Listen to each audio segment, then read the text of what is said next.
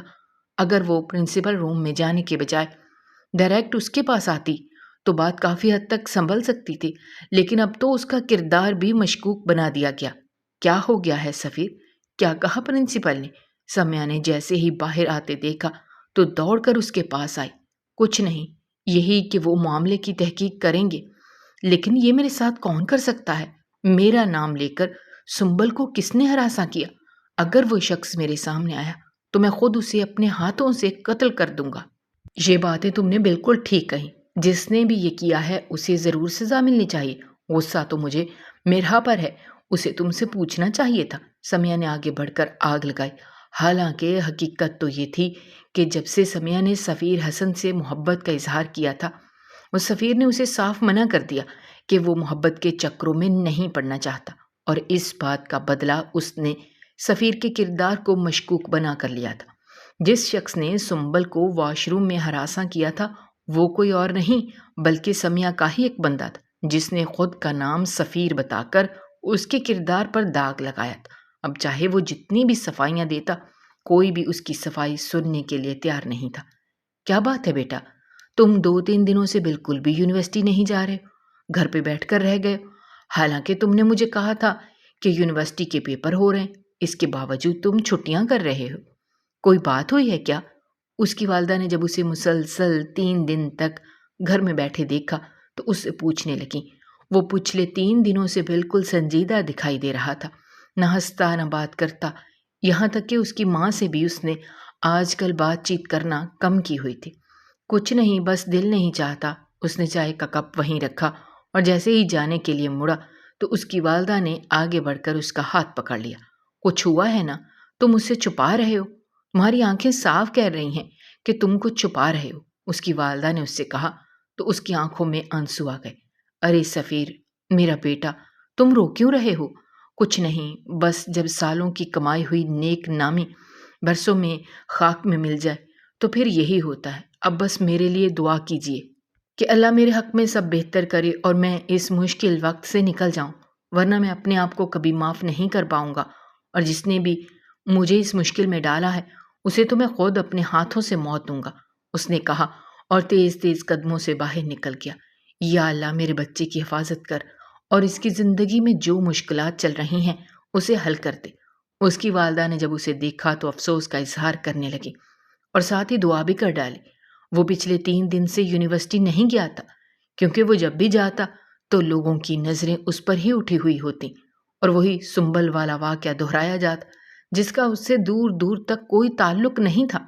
اور آج تو اس کی والدہ نے بھی اس بات کو جانچ لیا تھا کہ ان کا ہونہار فرما بردار بیٹا یونی جانے کے بجائے گھر سے ہی ایک دم سے چپ ہو کر رہ گیا تھا، اور وہ ابھی تو زندگی کی طرف آہستہ آہستہ لوٹنے لگا تھا۔ اس نے ہنسنا مسکرانا سیکھا تھا۔ یونیورسٹی جانے کے بعد اس نے دوست بھی بنائے تھے، لیکن اچانک یہ سب کچھ ہو جانا اس کی شخصیت میں ایک بار پھر سے اگر خلا پیدا ہو جاتا تو اس کی والدہ پھر دوبارہ کبھی اسے اس چیز سے نہ نکال پاتے۔ اس لیے انہوں نے اللہ سے گڑ گڑا کر دعا مانگی تھی، لیکن قسمت کو کیا منظور تھا وہ کوئی بھی نہیں جانتا تھا۔ آج پورے 5 دن بعد وہ یونیورسٹی آیا، اور جیسے ہی اس کی نظر مرحا پر پڑی جو کلاس روم کی طرف جا رہی تھی تو ایک دم سے اس کے قدم خود بخود کلاس روم کی طرف بڑھے۔ ہو نہ ہو اگر یہ لڑکی اس کے پاس آ جاتی تو اس دن اس قدر سبکی کا سامنا نہ کرنا پڑتا اور نہ اس کے کردار پر کوئی انگلی اٹھاتا۔ چنانچہ وہ قدم اٹھاتا ہوا آگے آیا اور ایک دم سے کلاس روم میں داخل ہو کر دروازہ بند کر کے کڑے لہجے میں اس سے پوچھنے لگا کہ آخر اس نے اس کے خلاف گواہی کیوں دی؟ اگر اسے معاملے کا کچھ پتہ ہی نہیں تھا تو وہ کیوں اس کے پاس نہ آئی اور پرنسپل کے پاس چلی گئی؟ مرحا جو بہادر ہونے کا اب تک ڈھونگ کرتی آ رہی تھی، ایک دم سے اس کا یہ جارحانہ رویہ نہ سہ سکی اور اس کی باہوں میں جھول گئی۔ یہی وہ وقت تھا جب سفیر حسن کی زندگی 180 ڈگری کے زاویے سے گھوم گئی اور سر اسجد اندر داخل ہوئے۔ مرحا کو یوں بے ہوش دیکھا تو اس کی ذات جو پہلے ہی کیچڑ زدہ تھی ایک بار پھر سے زلزلوں کی زد میں آ گئی اور اسے قصوروار قرار دیا جانے لگا۔ وہ سر اسجد کے ساتھ پرنسپل روم میں کھڑا سر جھکائے ہوئے پرنسپل کی بات سن رہا تھا۔ جو کچھ آپ نے کیا ہے اس کے بعد تو یہ ثابت ہو جاتا ہے کہ آپ سنبل اور مرحا دونوں کے پیچھے لگے ہوئے ہیں اور ان دونوں کو سبق سکھانا چاہتے تھے، اس لیے آپ نے سنبل کے ساتھ اور پھر مرحا کے ساتھ یہ قدم اٹھایا۔ یونیورسٹی اب آپ جیسے کسی شخص کو برداشت نہیں کر سکتی۔ یونیورسٹی میں اس قدر خوف پھیلائے ہوئے ہو اور لوگ اس سے ڈریں۔ آپ کی شخصیت ایک مشکوک شخصیت بن کر رہ گئی ہے اور میں اپنی یونیورسٹی میں اس قسم کی کوئی شخصیت برداشت نہیں کر سکتا، چنانچہ میں تمہیں سسپینڈ کرتا ہوں۔ سفیر حسن نے چونک کر سر اٹھا کر دیکھا۔ اسے اپنی سماعتوں پر یقین نہ آیا کہ پرنسپل نے یہ کہا ہے۔ اس نے آگے بڑھ کر پرنسپل کے سامنے ہاتھ جوڑے۔ سر، میری بات سمجھنے کی کوشش کریں۔ میں نے بہت محنت سے یہ مقام حاصل کیا۔ میرے والد صاحب حیات نہیں ہیں اور جو کچھ آپ سوچ رہے ہیں ویسا بالکل بھی نہیں ہے۔ لیکن پرنسپل نے اس کی ایک بات نہ سنی اور اسے اسی وقت ہاتھ اٹھا کر خاموش کروا دیا۔ میں آپ کا لیٹر جاری کر دوں گا اور آپ کو اس یونیورسٹی کو چھوڑ کر جانا پڑے گا، ورنہ ہمیں مجبوراً آپ کے خلاف قانونی کارروائی کرنی پڑے گی، عدالتوں میں گھسیٹنا پڑے گا۔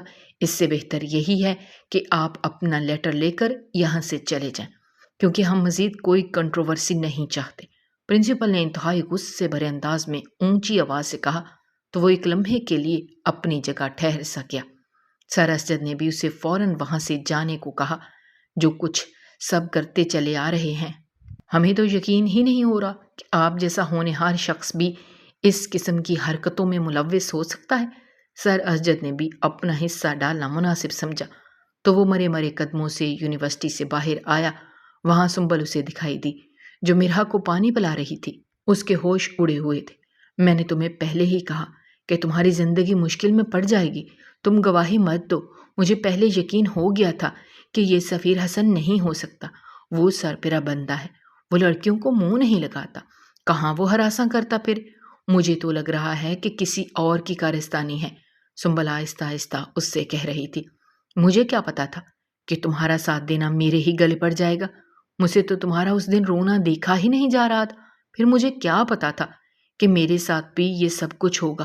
اگر اس نے تمہارے ساتھ کچھ نہیں کیا تو پھر کلاس روم میں دروازہ کیوں بند کیا؟ اگر اس پر مجھ پر غصہ ہی نکالنا تھا تو وہ ویسے بھی نکال سکتا تھا۔ دروازہ بند کرنے کی کیا تک ہے؟ اب تم دیکھ رہے ہو، جو بھی مجھے دیکھ رہا ہے یہی کہہ رہا ہے کہ دونوں دوست سفیر حسن کے ہتھے چڑھ گئیں۔ اس بات کا مطلب جانتی ہو؟ وہ پھوٹ پھوٹ کر رو دی تو سنبل نے اسے تسلی دی، لیکن کوئی تسلی اس کے کسی کام نہیں آ رہی تھی۔ اگر ماں باپ کو یہ بات پتہ چلی تو وہ مجھے قتل کر دیں گے، کہیں گے یونیورسٹی میں اس لیے جاتی ہو کہ کسی لڑکے کے ساتھ مشہور ہو جاؤ۔ تم جانتی ہو یہاں میری پڑوسن بھی پڑھتی ہے، وہ فوراً سے جا کر اپنی ماں کو بتائے گی اور اس کی ماں فوراً سے میری ماں کو بتائے گی۔ میں کہیں کی نہیں رہوں گی، میری زندگی بہت مشکل ہو چکی ہے۔ سر اسجد نے مجھے اس کے ساتھ دیکھ لیا، ہم دونوں کو وہاں لے گئے، وہ پوری یونیورسٹی میں دیکھا اور طرح طرح کی باتیں کر رہے ہیں۔ اب تم ہی بتاؤ، یہ تو ڈوب مرنے کا مقام ہے نا؟ میرے ساتھ ایسا کیوں ہوا سنبل؟ اور تمہارے ساتھ بھی، ہم دونوں کا کیا قصور تھا؟ ایک دم سے دونوں رونے لگیں تو سفیر حسن نے قدم آگے کی طرف بڑھائے۔ میرا یقین جانو، میرے ساتھ بھی وہ سب کچھ ہوا جو نہیں ہونا چاہیے تھا۔ مجھے یونیورسٹی سے نکال دیا گیا، اور تو اور میں نے جو نہیں کیا اس کا الزام بھی مجھ پر ڈال دیا گیا۔ اس نے آگے بڑھ کر ان دونوں سے ہمدردی سمیٹنی چاہی، لیکن وہ دونوں اسے دیکھ کر پہلے تو ششدر رہ گئیں اور پھر اگلے ہی لمحے وہ دونوں وہاں کھڑی ہو گئیں۔ سنبل تم جاؤ، میں آتی ہوں۔ ایک دم سے مرہا نے نہ جانے کہاں سے اتنی طاقت آئی، اس نے آگے بڑھ کر سفیر حسن کے منہ پر تماچا دے مارا۔ اگر پہلے یہ تماچا تمہارے منہ پر لگ جاتا تو تم سدھر جاتے، لیکن ابھی بھی دیر نہیں ہوئی ہے، مرہا نے انگلی اٹھا کر اسے وارننگ دینے والے انداز میں کہا، اور آگے بڑھ گئے۔ وہاں ہجوم جمع ہونے لگا۔ سفیر حسن کے لیے یہ ڈوب مرنے کا مقام تھا۔ وہ تیز تیز قدموں سے دوڑتا ہوا یونیورسٹی سے نکل گیا اور پھر کبھی دوبارہ یہاں نہ آنے کے لیے۔ اس نے جیسے ہی آنکھ کھولی تو اس کا سر شدید درد کر رہا تھا۔ اسے یاد نہیں پڑ رہا تھا کہ اس کے ساتھ کیا ہوا ہے۔ اس نے کھڑے ہو کر آس پاس دیکھا، کوئی اجنبی کمرہ تھا جہاں وہ موجود تھی۔ یہ میں کہاں ہوں؟ اس نے خود سے سوال کیا اور اپنے چکراتے سر کو تھامنے لگی۔ اسی دوران کمرے کا دروازہ کھلا اور سامنے آنے والی شخصیت کو دیکھ کر اس کے پیروں تلے سے زمین کھسک گئی۔ تم یہاں کیا کر رہے ہو؟ ایک دم سے وہ پیچھے ہوئی تو سفیر حسن نے خون آلود نگاہوں سے اسے دیکھا۔ میں یہاں جو کرنے آج جا رہا ہوں، اگر میں تمہیں بتا دوں تو تم اسی وقت اپنی موت کو گلے لگا لو گی۔ سفیر حسن نے آگے بڑھ کر مرہا کے بالوں سے کھیلنا چاہا، لیکن وہ پیچھے کی طرف ہٹ گئے۔ خبردار، مجھے ہاتھ مت لگانا۔ اور تم نے مجھے کیوں اغوا کیا ہے؟ وہ رونے لگی۔ میں تمہیں بتاؤں کہ میں نے تمہیں کیوں اغوا کیا ہے؟ تم نے میری زندگی برباد کر دی، بغیر سوچے سمجھے میرے خلاف گواہی دینے پرنسپل کے کمرے میں چلی گئی، یہ بھی نہ سوچا کہ میرے کیریئر پر اس سے کیا اثر پڑے گا۔ پھر جب میں نے تم پر غصہ کیا تو تم نے بے ہوش ہونے کی اداکاری کرتے ہوئے ایک بار پھر سے مجھ پر الزام لگانے کی کوشش کی۔ میں تمہیں اتنی آسانی سے معاف کر دوں؟ کیا تم نے جو کچھ کیا ہے تمہیں اس کی سزا ضرور ملنی چاہیے۔ میری محنت کی کمائی، برسوں کی ریاضت کو تم نے خاک میں ملا دیا۔ میں اپنی ماں کو کیا منہ دکھاؤں گا؟ میں 3 دن سے اپنے گھر نہیں گیا۔ اس نے آگے بڑھ کر گن پوائنٹ اس کی طرف کرتے ہوئے کہا اور اسے دیوار کے ساتھ لگا دیا۔ وہ اس کے اتنے قریب تھا کہ مرہا کو اپنے چہرے پر اس کی سانسیں محسوس ہو رہی تھیں۔ دور ہو جاؤ پلیز، وہ تڑپ کر کہنے لگی۔ سفیر حسن کی اس قدر نزدیکی وہ کبھی برداشت نہیں کر سکتی تھی۔ دور ہونے کے لیے تمہیں یہاں نہیں لایا، تمہارے ساتھ اپنی زندگی جوڑ کر تمہیں ہر لمحہ اذیت سے گزاروں گا، کیونکہ تم وہی لڑکی ہو جس نے میری زندگی بدل کر رکھ دی ہے۔ اب میں تمہاری زندگی کو بدلوں گا اور لوگ مجھے دیکھتے رہ جائیں گے۔ اس نے ایک دم سے اس کے بال مٹھی میں جکڑے اور جھنجھوڑ کر کہنے لگا۔ مرہا کی آنکھوں سے ٹپ ٹپ آنسو بہنے لگے۔ مجھے معاف کر دو، مجھے جانے دو، میرا کوئی قصور نہیں ہے۔ میں تمہیں اس مقام تک لے آؤں، مجھے خود نہیں پتا یہ سب کیا ہو رہا ہے۔ ایک دم سے اس نے اپنا چہرہ اپنے ہاتھوں میں گرایا اور پھوٹ پھوٹ کر رونے لگی۔ تم کیا سمجھتی ہو تمہارا یہ مکار چہرہ دیکھ کر میں تمہاری باتوں میں آ جاؤں گا؟ تو ایسا ہرگز نہیں ہے۔ اس نے ایک دم سے اس کا ہاتھ پکڑا اور تقریباً گھسیٹتا ہوا اسے دوسرے کمرے میں لے آیا جہاں نکاح خواہ موجود تھے۔ مولوی صاحب کو دیکھ کر ایک لمحے کے لیے مرہا کے پیروں تلے سے زمین کھسک گئی۔ یہ تم کیا کرنے جا رہے ہو؟ اس نے تڑپ کر اس سے پوچھا۔ اسے اپنی آواز کسی کھائی سے آتی ہوئی سنائی دے رہی تھی۔ میں نے کہا نا، میں اپنی زندگی تمہارے ساتھ جوڑ کر تمہیں ہر لمحہ اذیت سے گزاروں گا۔ اس کا سب سے آسان حل مجھے یہی لگا، یعنی اب میں تمہیں اپنی بیوی بنا کر ان تمام اذیتوں سے گزاروں گا جس سے گزرنا تمہارا حق ہے۔ اس نے ایک جھٹکے سے اسے سر پر گن پوائنٹ رکھی اور اسے وہاں بٹھایا۔ قبول ہے یہ کہنا ہے؟ اس کے علاوہ اگر کچھ بھی کرنے کی کوشش کی تو یہ دیکھ رہی ہو نا میرے ہاتھ میں۔ اس نے اپنے ہاتھ میں موجود ہتھیار کی طرف اشارہ کیا۔ اگر ذرا بھی چوں چرا کی اور یہاں وہاں ہونے کی کوشش کی تو میں یہ ساری گولیاں تمہارے اندر اتار دوں گا۔ میں نے ساری تحقیقات کے لیے اپنے بندے کو بھیجا ہے۔ اگر اس میں تمہارا نام نکل آیا تو تمہیں ساری عمر میری قید میں رہو گے، لیکن فی الحال تمہاری سزا کے لیے یہی کافی ہے کہ میں تم سے وقتی طور پر نکاح کر رہا ہوں تاکہ تمہیں اذیت سے گزار سکوں، وہ اذیت جو تمہارے نصیب کا حصہ بننے والی ہے۔ اس نے سفیر حسن کا یہ چہرہ پہلی بار دیکھا تھا۔ وہ بے حد غصے میں تھا اور مرحا اس کے غصے سے کانپ رہی تھی۔ مجھے چھوڑ دو، مجھے جانے دو، میں تم سے معافی مانگتی ہوں۔ وہ تڑپ تڑپ کر رو دی۔ اس کا رونا وہاں موجود در و دیوار کو ہلا رہا تھا، لیکن سفیر حسن کا دل پتھر ہو چکا تھا کیونکہ اس نے جو اذیت گزاری تھی وہ ناقابل بیان تھی۔ مولوی صاحب نکاح پڑھائیے، اس نے ایک دم اشارہ کیا تو مرحا نے تڑپ کر اس کی طرف دیکھا۔ وہ ہولے ہولے کانپ رہی تھی، اس کا پورا وجود زلزلوں کی زد میں تھا۔ میرے ساتھ ایسا مت کرو، مجھے معاف کر دو۔ وہ اس کے قدموں میں پڑنے لگی تو سفیر حسن نے اس کے کندھے سے اٹھا کر اسے دوبارہ سیدھا بٹھایا۔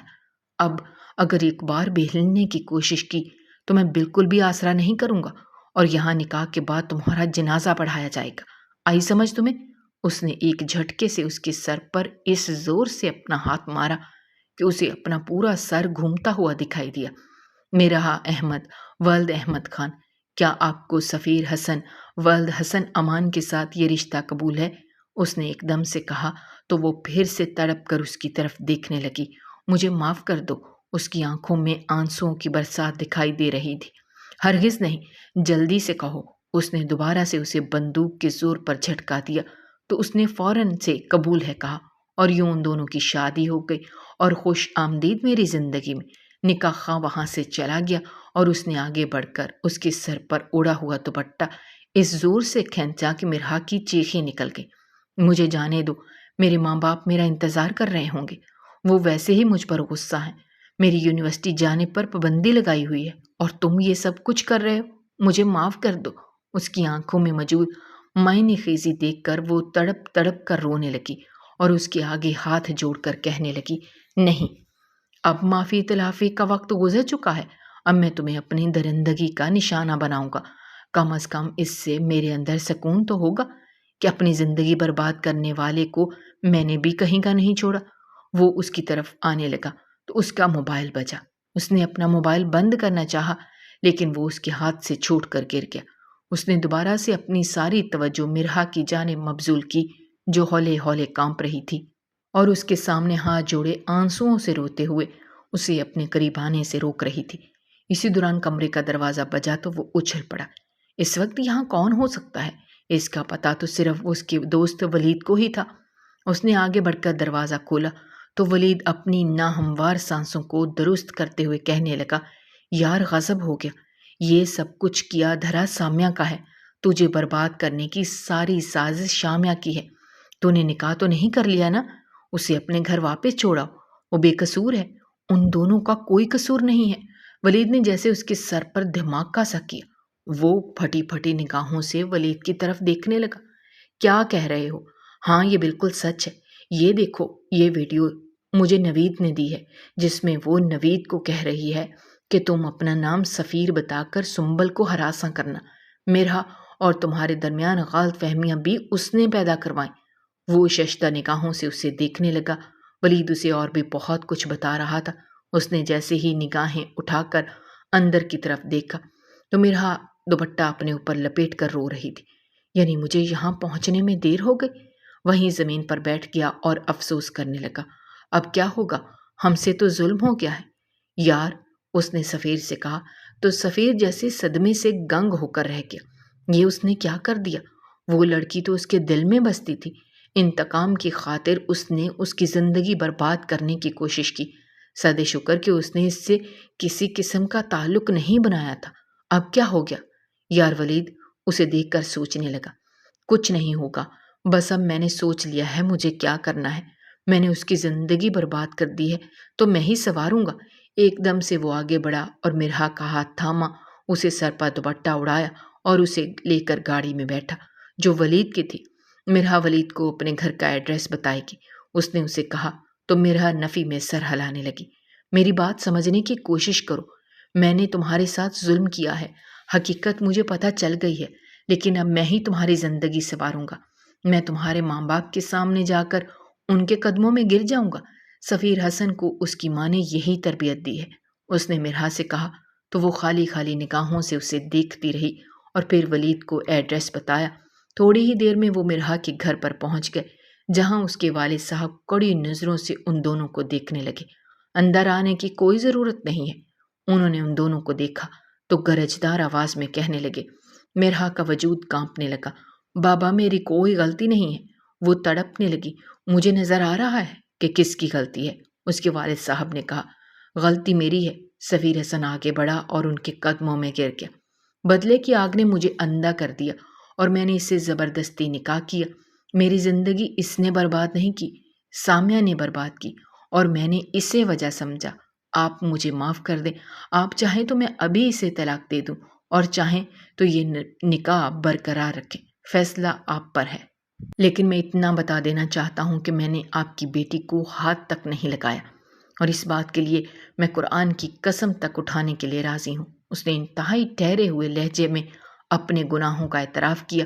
اس کے والد صاحب اسے دیکھ کر رہ گئے۔ بھلا اس لڑکے سے بہتر کوئی اور رشتہ ہو سکتا تھا ان کی بیٹی کے لیے؟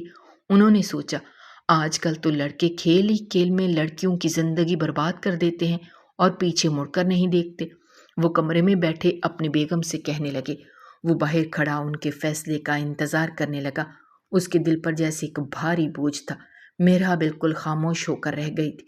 جو کچھ ہوا، ایسے موقع پر اس نے اپنی زندگی کا سارا فیصلہ اپنے والدین کے ہاتھوں میں دے دیا۔